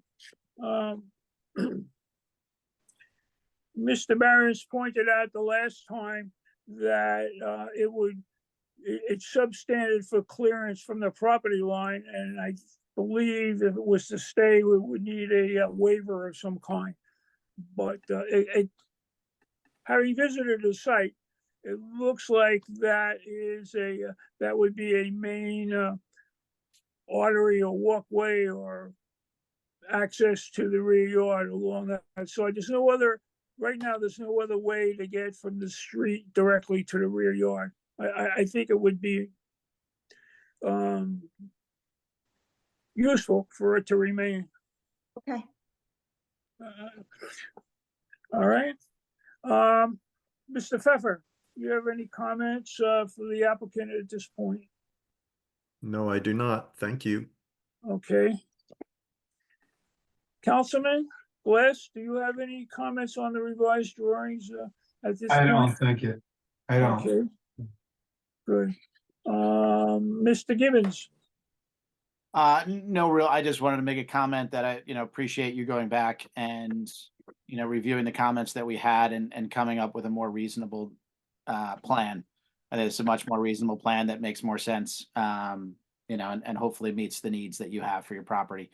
And I would agree with Mr. Merman. I think it seems like that side walkway, it might be an area that you actually use. If that is an area to go, to get to the backyard, it may be something you want to keep. But with that being said, we appreciate you listening to our concerns and addressing them.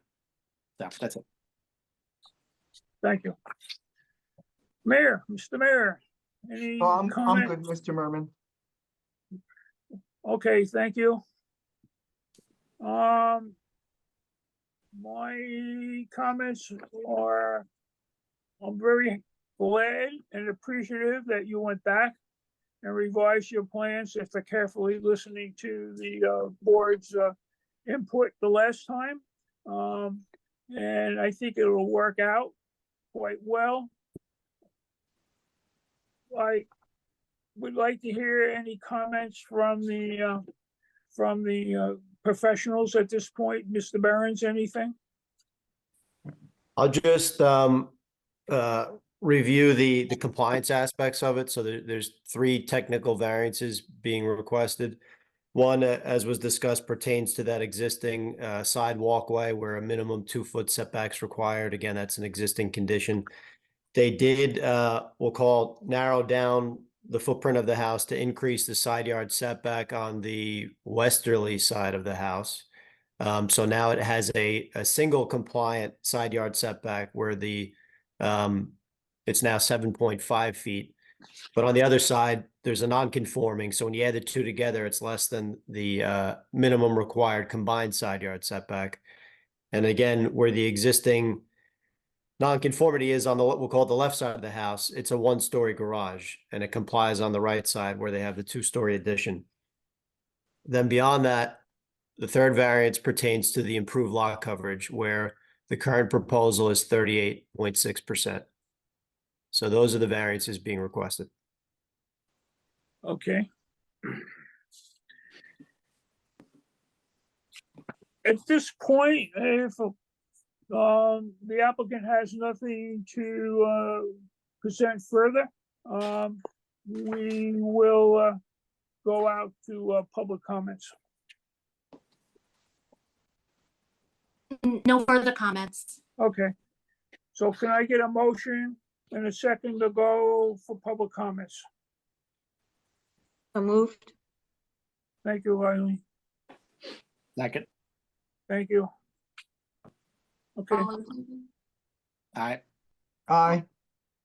I do not see anyone in the public at this time, so we're good to go. We can close.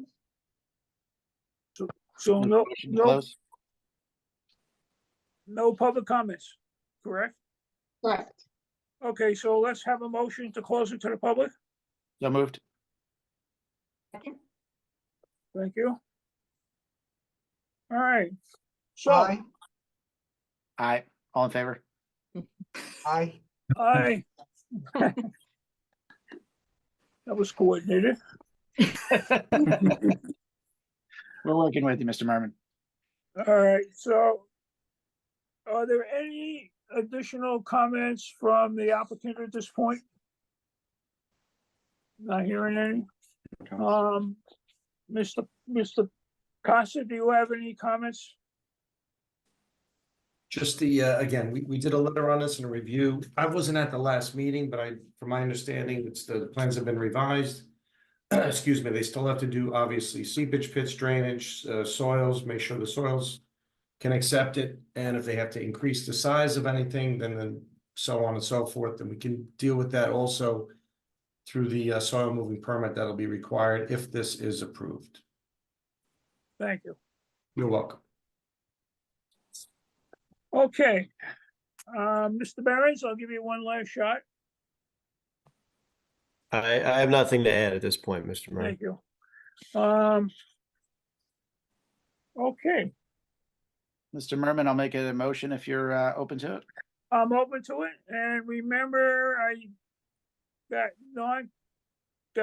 left side sidewalk requires a variance for its current location. Yes. So I would make a motion for block 809, lot 25, to approve the three variances, one for the sidewalk, the impervious coverage to be allowed at 38.6%, and the total side setback variance to be approved. And that along with any suggestions or requirements from our town engineer. Okay, is there a second? Second. Thank you. All right, I guess we can take a roll call. Yes, thank you. Mr. Mayor, Yes. Ms. Boland, Yes. Mr. Merman, Yes, Mr. Pfeffer, Yes. Councilman Glass, Yes. Mr. Gibbons. Yes, Okay, the motion passes. wonderful. Okay, congratulations. Thank you very much. Thank you. thank you. Good luck. Enjoy your new backyard. Enjoy. Thank you. Thank you. And you guys can come over too. Thank you. Good night. Good night. Good night. We're down to any comments for board members if they want to present anything at this time. I would just like to again say that every time we have these difficult meetings, it all comes down to the need to amend our land use board, our ordinance regarding land use board. And I would again hope that Chris and you, Mr. Merman, can bring about a special meeting so that this land use board hopefully can recommend my suggestion or some version of my suggestion so that we would, in the future, have a less of these difficult meetings.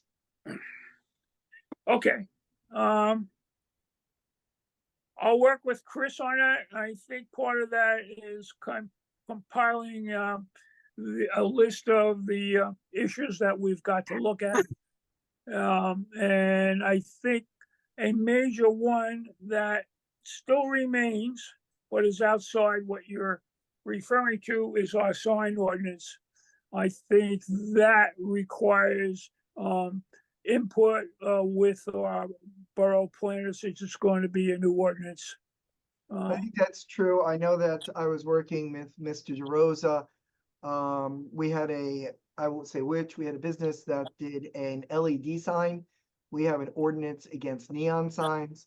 The Correct. LED sign was incredibly bright, but it's not a neon sign. It was also a scrolling sign. So Mr. DeRosa spoke to me about it, and so if the scrolling could stop, the sign could stay. But I assume that the original ordinance against neon lights came about because of their brightness or the way that board and that council thought the way they illuminated the property.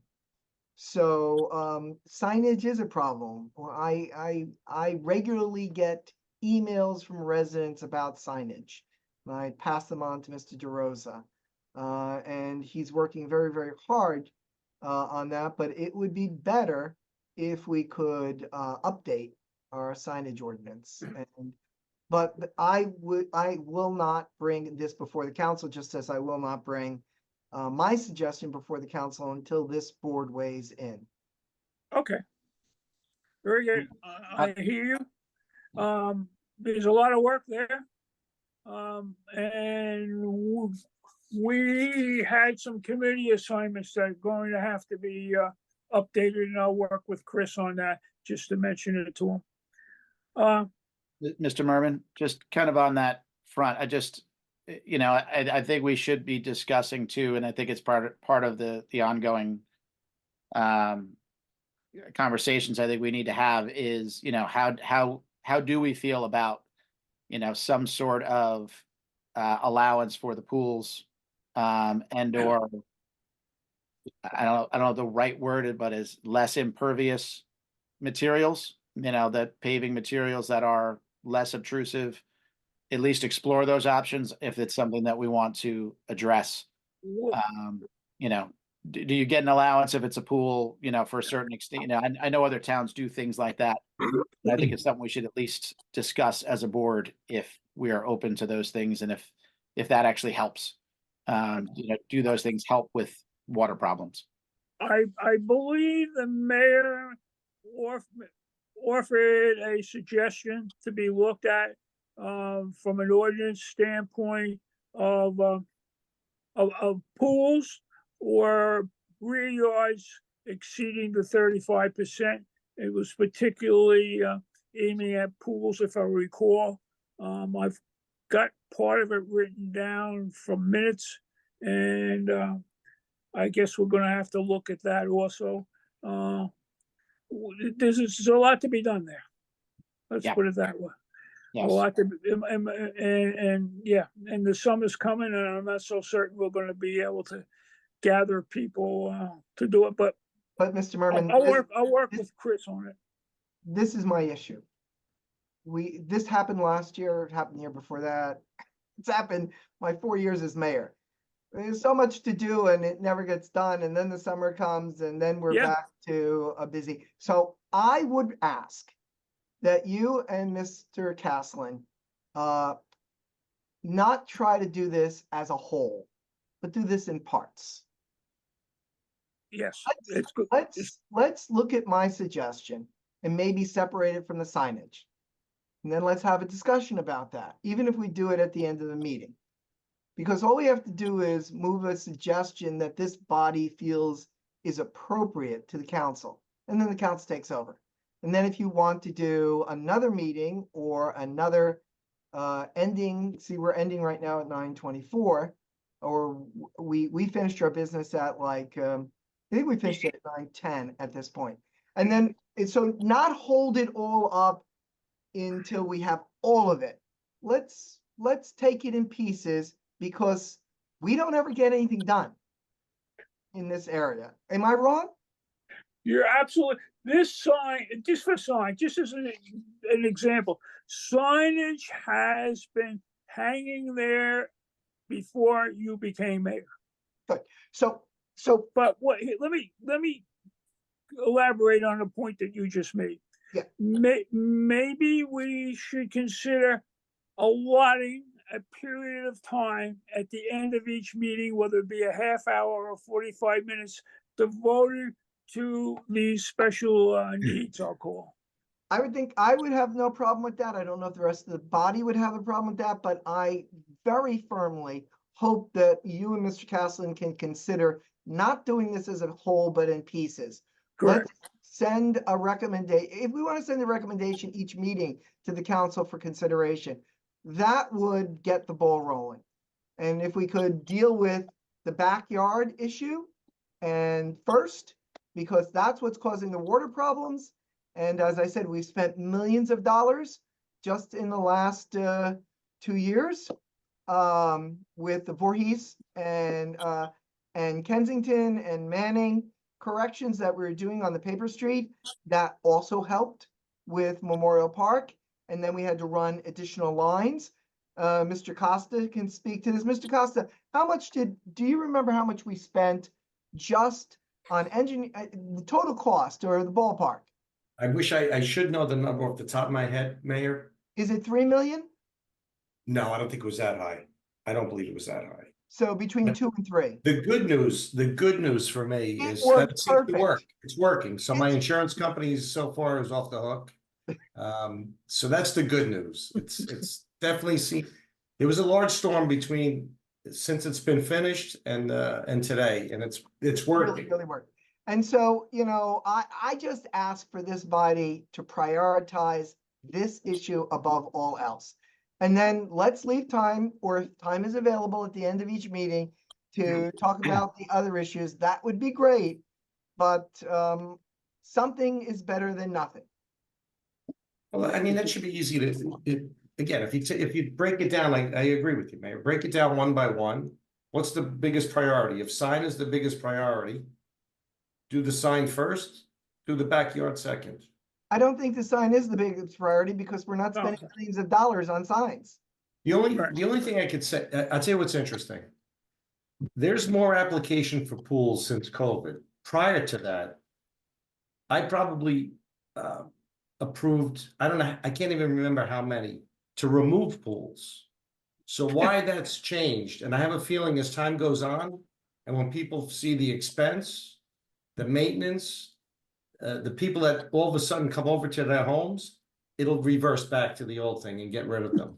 Yes, but that's not the only problem, Mr. Costa. We also have all the patios going in and all the double driveways. And I understand the need for this. And I don't object to this, but you know, my responsibility and Councilman Glass's responsibility and the others is to, you know, is to deal with the town as a whole. And the town as a whole is getting wetter. And people's I mean, people on Voorhees Avenues, for instance, on 2 or 3 times a year, their roads would flood to the point that a car would be considered a loss, not a repair. If they did not know during the summer that there was going to be a flash storm, a 45-minute rainstorm, sometimes it was even less, that would raise the water level to the point that the car would be a complete loss. If they had, so they had to start parking at the edges of the block. Plus their basements were regularly getting flooded. Right. Now, the storm drain system, Mr. Costa, it did work until the weather changed. The weather has changed, and now we have the water issues. And I think if we don't, and the reason I want to make this the priority is because builders are going to build to the maximum percentage. And hey, you can't blame a businessman for making a good buck. I certainly don't begrudge them what they're doing, but it's bad for the town. And so I would like it if within the next 2 or 3 meetings, we at least discussed and made a recommendation to the council on this issue, please. And Mr. Mayor, excuse me if I missed it or I haven't seen it. Is there something that official or not official, but did you send something to Mr. Caslin that we maybe didn't get, or because I'm I not did. 100% sure what you're asking? I did. I created some language. I believe it was that of the 35%, I believe I said 5 or 4% would be reserved for backyard patios, pools. And so if we rewrote the ordinance that way, and if the ordinance, if passes muster through Ms. Stinley's office and Ms. Stinley, then what we would do is when builders come in, they would say, okay, I can't build to 35%. I can only build to 30 or 31% because I have to save 4 or 5% to for the backyard. So now, in order to make, I'm a good builder, I'm a good businessman or woman, forgive me for being sexist, I would now include a pool or a patio in the backyard so that back or side yard, because you know those corner lots have those issues. And language could be put in backyard unless it's a corner lot, and then it would be a back or side yard. And so we would not have as many people coming who want to get to 38, 39, 40%, and we would not be exasperating a flooding problem in our town. It's fantastic, and I love the idea, and I know we've discussed that, and I think that's something we should definitely be implementing. Yeah. I know a few years ago we had a committee that discussed some other things, pools above ground versus in ground, and there were some suggestions made. It's got to be 3 or 4 years ago, and we've done nothing. No, and I think that that or signage should come in second, and the other one. No, I'm not suggesting anything goes in front of it. I'm just saying there's other things that we've talked about, and I'm completely for what you just said, because we're seeing it entirely too often. You know, and obviously I see it in my business. You know, that we need to stop the overdevelopment of houses where the people have no backyard. So I'm 100% behind that. You know, but just adding on to that, that there are other things that we had mentioned in the years past that have not been addressed here, as well. So, I'm sorry, I apologize. so if everyone's in agreement, then I hope that Ms. Stinley, Mr. Behrens, Mr. Costa, and Mr. Depkin, you might work with Mr. Merman and Mr. Caslin so that something reasonable can be brought before this body, either at the next meeting or the meeting after that, or if it must be the third meeting. But soon, please. I beg Yes, you. understood. Thank you. Mr. Costa. No, the only thing I was gonna say, I mean, many years ago, and I'm pretty sure Dick was probably part of those meetings. We talked about FAR. whether or Yes, not- And there were quite a few meetings, a lot of discussion, and then it kind of died on the vine. But if you really want to limit, that's the vehicle to limit, because if you go over the FAR, it becomes a D variance, which the proofs, everything gets harder for the board to approve a D variance. It's harder for the applicant to try to get that. Maybe we revisit that or look at that again. Why don't we bring both of them to the body within the next 1, 2, or 3 meetings? Okay, and then if you could just circulate with the draft, I guess whatever draft it was, or It was just a one-line piece of language. Mr. Merman, I think I also sent it to you. And I think I sent it to you, Ms. Stinley. So Ms. Stinley, if you could, if you do have a copy of that, if you could send that to everyone, that would be great. Yes, I will. Thank you. And I'm not saying we have to go with my idea. I just want idea to be approved and sent to the council before we get to the summer. well, I'll get with Chris and we'll certainly get started on it. Appreciate it. I'm really very grateful. Thank you. All right. Any other business come before the board tonight? All right, we'll take a motion to adjourn. So moved. The second, maybe? Second? All right, all in favor? Aye. Aye. Good night, Anybody everybody. opposed? Good night, everyone. Good. Thank you. Thank you all. Thank you. Good night.